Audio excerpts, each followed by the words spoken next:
Uh, hey, good morning, everybody. Good Sunday morning.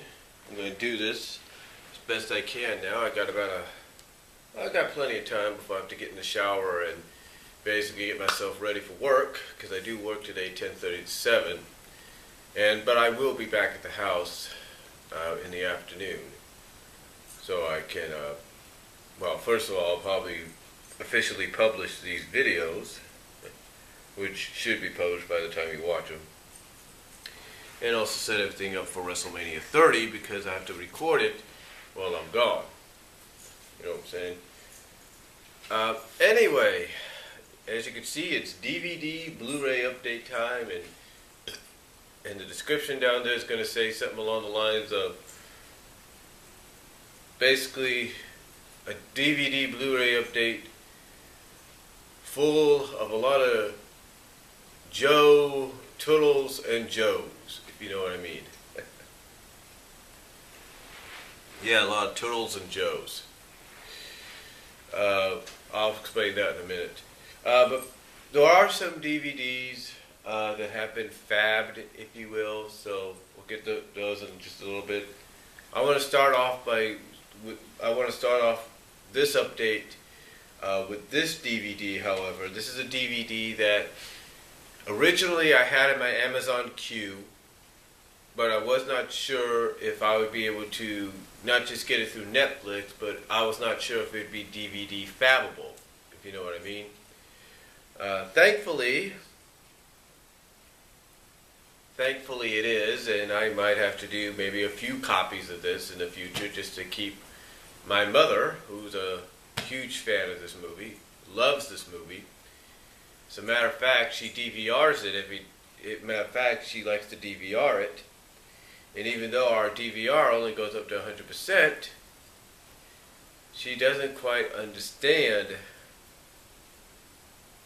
that we can't go that far.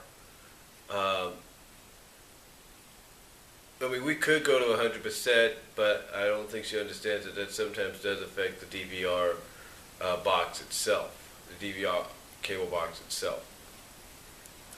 So, anyway, what movie am I talking about that finally I got for her on DVD and is only on DVD as far as I know? There is no Blu-ray copy yet, but if there is, there's no doubt I'll probably get that as well just to keep her happy so she could stop DVRing this movie. I mean, it's like, I even talked about this in a video, and maybe I'll provide the link down below. You can find it at my Movie Pilot channel.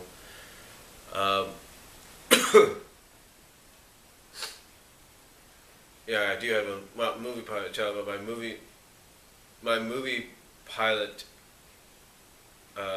subsite. Basically, I'm a member on my Movie Pilot page. Basically, I'm a member on Movie Pilot. But basically, I talked about why do romantic films have the same premise, basically. So you can check that out at Movie Pilot. You can actually check the video out here on YouTube, and if you look out, if you type in romantic in the search board here on my channel, you can find it, if you will. But anyway, getting to the point, what movie am I talking about? I'm talking about the 1997 romantic dramedy being the combination of the words drama and comedy, Fools Rush In. Yeah. My mom, like I said, apparently is a huge fan of this movie. She loves watching it every time. At any time, I try to save space on there. If I even by accident erase Fools Rush In off the DVR, even by accident, she would get mad. And the last time she DVR'd this movie, she says, "You touch it, I'll know, I'll be mad." It's like, I don't get the point. I don't know why she loves this movie so much. I mean, according to some of the ratings, I've read online, it's not a very favorable movie. Not a lot of people like it, so I really don't get the idea unless it's just that old premise gets used all the time in movies. In fact, it's the same kind of premise you see pretty much in a lot of the Hallmark original films. And even some of the Lifetime ones. I mean, go figure. But anyway, yeah, that's pretty much hers, Fools Rush In. So I'll put that over here so she can pretty much find it when she wants to put it on. Hopefully she's taking it off DVR. If not, I'll do it for her. And that's a promise. Alright. What else did we get on DVD through DVD Fab, as well as through Windows DVD Maker? I will admit that there are some here that are through Windows DVD Maker. So what did we get on the Fab? Well, first of all, through DVD Fab, and I may get this on Blu-ray down the line, but this is just, you know, better than anything. We got Despicable Me 2.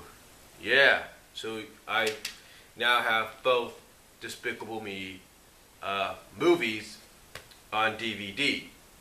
All I have to do now is probably get the Blu-ray of both and be happy with that. But yeah, Despicable Me 2 on DVD, courtesy of DVD Fab and courtesy of Netflix. But yeah, the sequel, I got it right here in my hands, and have it here in case my nephews need something to keep them entertained. I'll put it right here. There we go. Right in the middle. The other movie I got from Netflix, in courtesy of DVD Fab and Netflix, I should say, is a movie that, well, Frank Hill, known here on YouTube as It's Frank Hill, who has sent various packages as there in Nizorak, and he has, and Sean has done a lot of video package openings on those.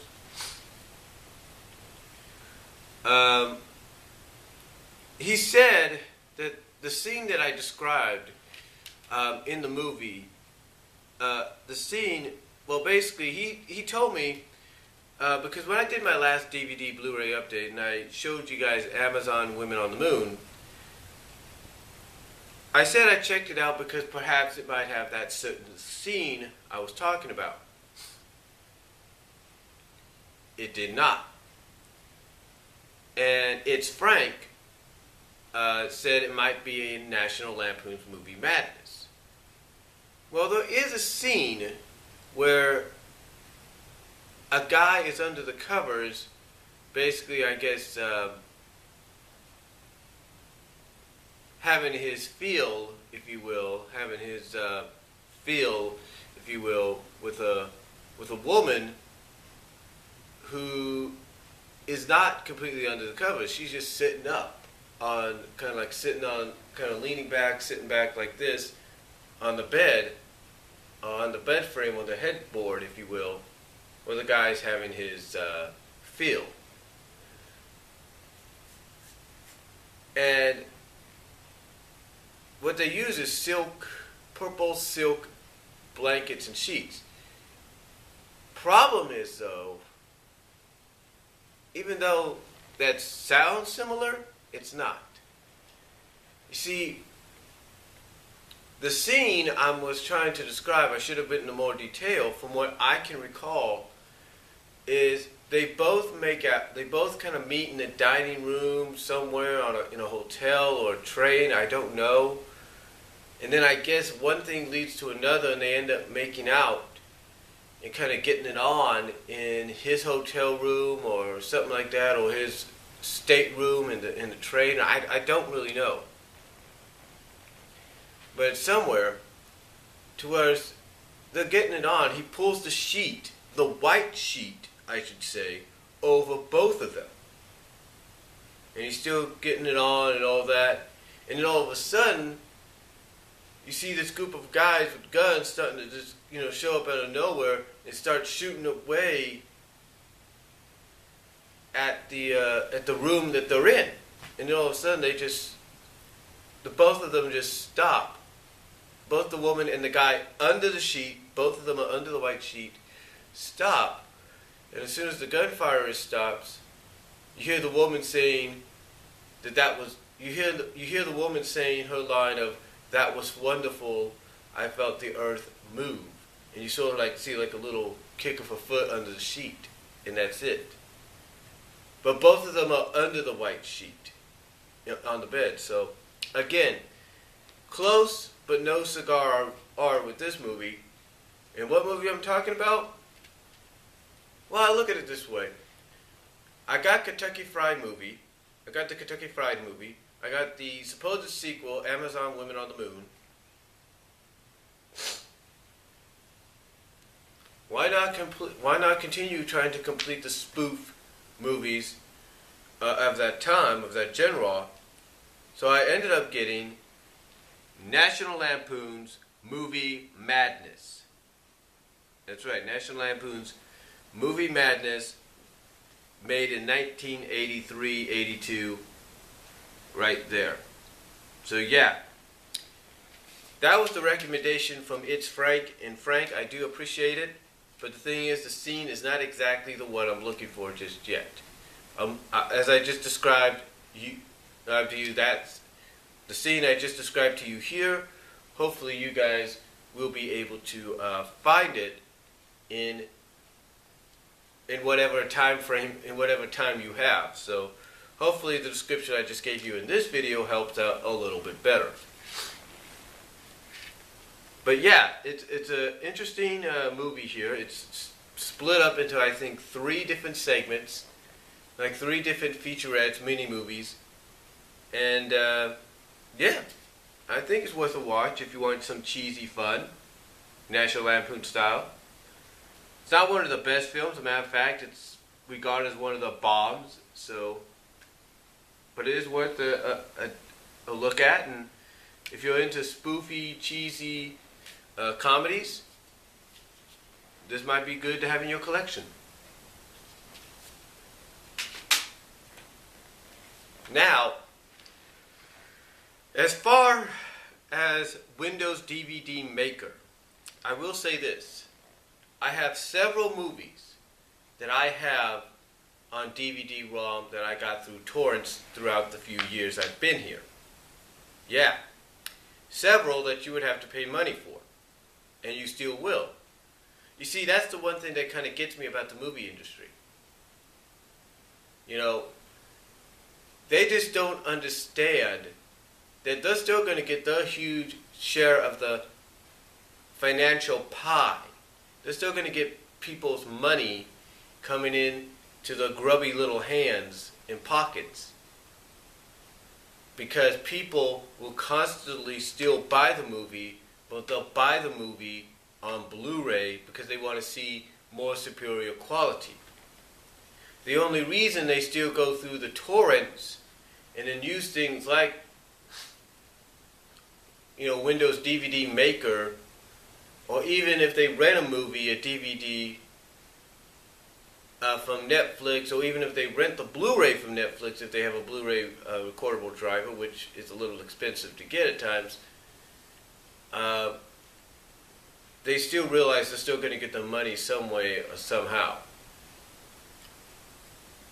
And like I said, it's mostly going to be through the Blu-ray sales because, like I say, the Blu-ray drivers are not that cheap to get sometimes.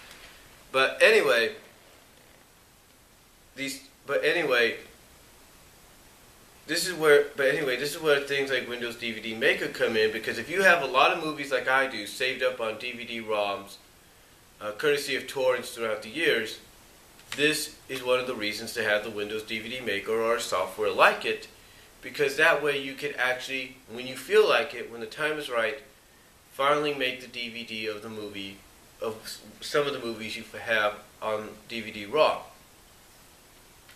And the first movie I was able to finally put on DVD-ROM after having it for about a year or so is the 1994 made-for-television, I guess you could say, conclusion to the original series. None other than Project Alf. That's right, Project Alf, made in 1994, made for television. I believe this movie, believe it or not, was actually aired on ABC and not NBC. I could be wrong, because you would think NBC was home of Alf for many years. You think they would have did the movie. Now they may have, and maybe someone put ABC by mistake with the Wikipedia section, but I don't know. It sounds like ABC may have been the ones to secure the rights to the movie. But anyway, there it is. Very funny. It is a funny movie. Very, like I said, very funny conclusion to the series. And definitely lives up to what Alf is about. Definitely lives up to the Alf franchise and being part of it. So it's definitely worth checking out if you ever get a chance. I think you can find it on Amazon. I'm not really sure, but definitely worth checking out in the near future.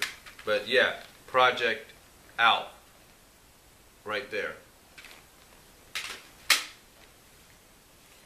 And then last but not least, this was actually obtained throughout the night, courtesy of DVD Fab. Well, not DVD Fab, but Windows DVD Maker. This was courtesy of them. And what's ironic about the, I'll say this, about having torrents on DVD-ROMs is, or even having torrents on your drive, if you will, whatever, DVD-ROM, drive, whatever, is they do, when you look at the file and you get the information on the file, it shows you, if it's a movie, how long that movie is and how big it is, gigabyte or megabyte wise. So imagine my surprise when I noticed that 2 of the DC Animated Universe movies had the runtime enough to fit on a single DVD. Yeah. On a single DVD. What am I talking about? What movies am I talking about? How about All-Star Superman and the DC Showcased Original Shorts Collection? That's right. All-Star Superman and the DC Shorts Original Collection. Showcase, the DC Showcase Originals Collection. In case you don't know about All-Star Superman, it's based on the graphic, it's based on the graphic novel, which is actually gathering, if you will, condensed, which I guess is several volumes of graphic novels, but basically is a collection of the 12-issue series known as All-Star Superman. Yeah. And basically one of the subplots here, in case you've watched the movie or you've read the comic, basically Lois Lane, again in one of the different incarnations and stuff, or interpretations I should say, finds out who Superman is, finds out the true, both Superman and Clark are the same person, but also, thanks to Superman and Clark, if you will, for at least a day, she gets to have superpowers. That's right, she becomes Superwoman for one day as a birthday present in All-Star Superman. So if you haven't read it, there's a little bit of spoilers for you. But yeah, it's really, really interesting. The animation, from what I've seen, looks pretty good. So, you know, it's decent, pretty good and everything. Matches up to, I think, what the comic has. And then, of course, you have the DC Showcase, which has, I think, 3 or 4 animated shorts. Yeah, 3 or 4 animated shorts. You have the Spectre, which is a very dark one, but very good. in my opinion. Very well done. You have Green Arrow, which I think has Black Canary at the end. You have Superman and Shazam, of course.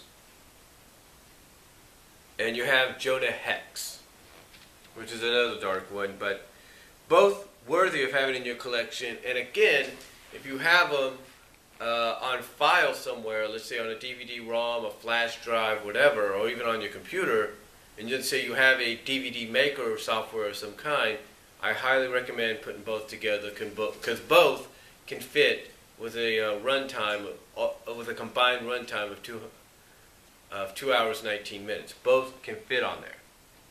So yeah, there you go.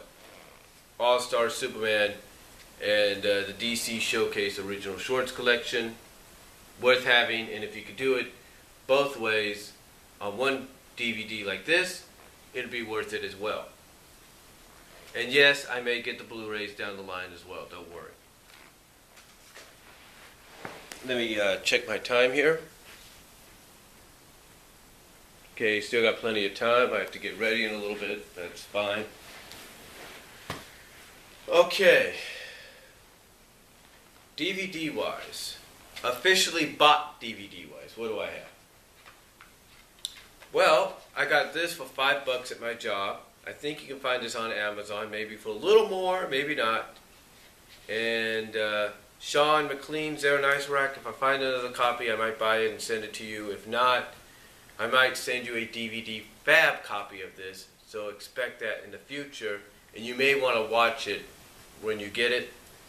And of course, I'm talking about a DVD that I don't know if many of you know about, but it's very interesting, very intriguing.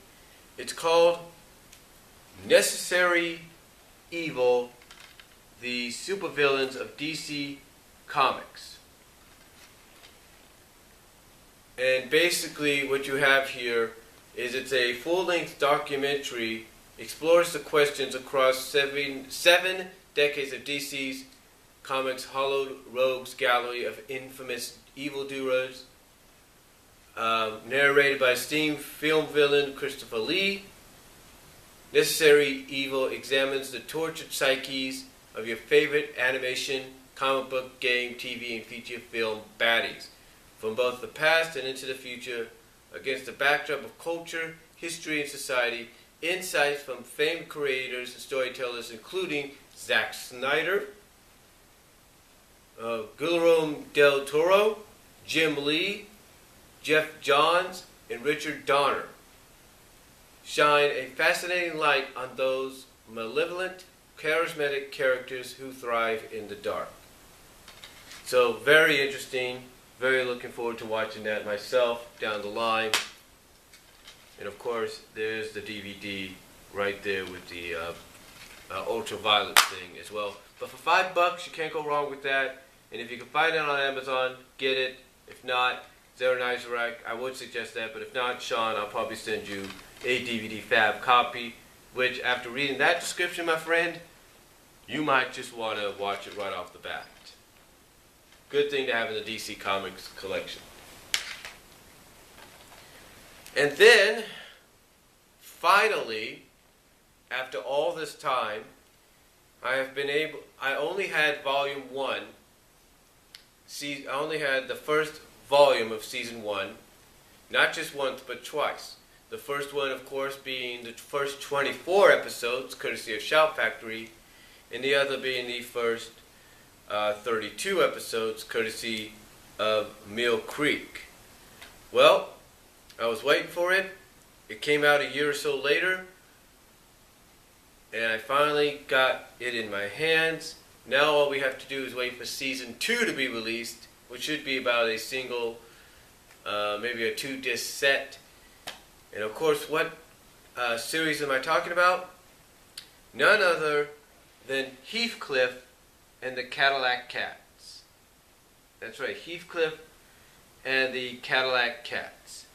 And unlike the first volume, it is not put together. It does not have sleeves. It does not have black sleeves, if you will, inside. Instead, the stacked Instead, the DVDs are stacked on top of each other. Yeah, I don't know if you're a fan of that. I know a lot of people are NART fans, and I know Sean, you're probably not. I know Zero Nizarak, David Bunch of Numbers, it's Frank, Patrick. I know you guys are not fans of that, but I guess it's a more cheaper method. See, that's how they're basically inside the thing. But here you have disc 1, disc 2, and of course disc 3.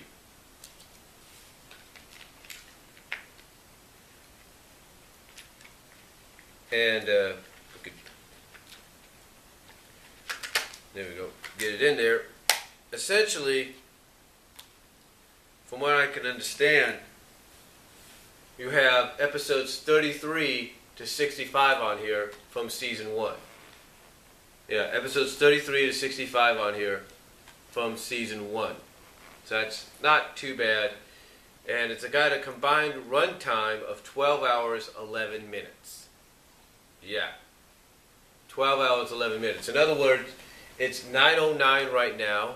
And I have to get ready a little bit. It's 9:09 right now. And basically what this means is if you wanted to start it right now, you wouldn't be done until about 9:10 tonight.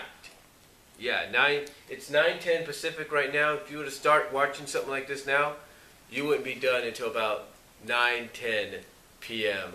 tonight. Yeah, go figure. Kind of lengthy runtime, huh? Alright, now, let's get to the meat potatoes of this one, finishing up the DVDs. You know, I'm probably going to have to start this part in part 2, but here's a little explanation going into part 2. These DVD sets that I have been sets that I've been wanting to get for a while, but financially could not. The only way I had a majority of these sets was by renting them through Netflix and DVD fabbing them, and then putting them together in a big, hulky 10-disc box set with a picture of the Turtle Van special edition DVD set, if you will, that's in the shape of the Turtle Van as its cover. Yeah, I printed out a picture of the Turtle Van special edition DVD box set of the series as the cover for this big, hulky 10-disc deal. And what happened was a couple weeks ago, well, not a couple weeks ago, but last week or so, my older sister came over to drop my 10-year-old nephew off. My great nephew was with her because, you know, she was watching him as well, which is her grandson. And because he's a Turtle fan, just like my nephew is, he went into the rec room and pulled out the big hulky 10-disc set. And she wondered if they could borrow it. My mom was okay with it. Instead, it was my mom said, "Okay, go ahead. You know, it's all right." Yeah, I know what you're thinking. She should have consulted with me first, right? Yeah, that's pretty much true. But if it's still, the only thing I worry about is I think it might. Hopefully, it's all still pieced together. It's all together, all the disc. But if not, that's fine too. But I'm pretty sure it's all together.